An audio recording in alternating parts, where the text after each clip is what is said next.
It's not easy to quiet an active mind. Sometimes you sit for a full 30 minutes before you actually manage to quiet your mind.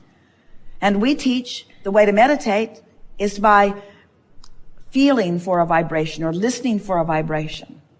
We wouldn't do mantras. We wouldn't be trying to create during meditation. The whole point of meditation, if we were standing or sitting or lying in your physical body, would be to focus upon something like breathing or like the dripping of a faucet. Just focus upon something so simple and so steady and so consistent.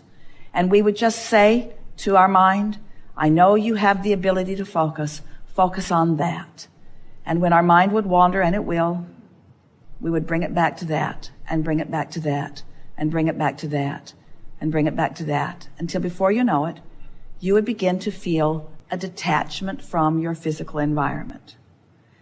And the reason that you would begin to feel a detachment from your physical environment is because you are tuning into your inner world, where there is not sight, and there is not sound, and there is not smell, and there is not taste, and there is not touch. There's just a gentle feeling of well-being. And we would just rest with that.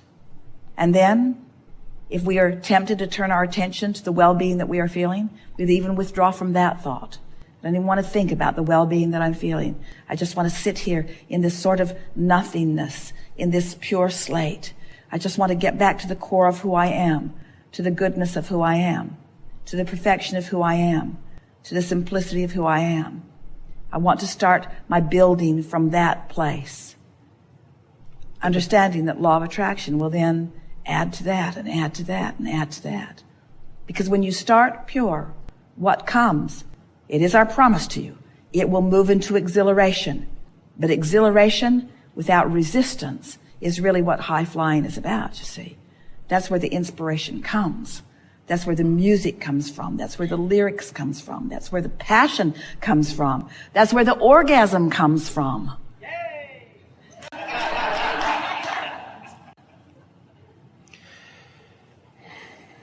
I will try to see if I can go to the next level without losing the nothingness. I really love that. I think my biggest challenge in life is to be simple. Understand, we're not wanting you to reduce yourself to nothingness and stay there forever. We just want you to do it for 10 or 15 minutes every morning to sort of set the tone for the day. And then in an exercise or 2 or 3 during the day, just go to the general place of feelings like love and well-being or even fun. But we just want you to stabilize first and then fly, and stabilize first and then fly and stabilize first.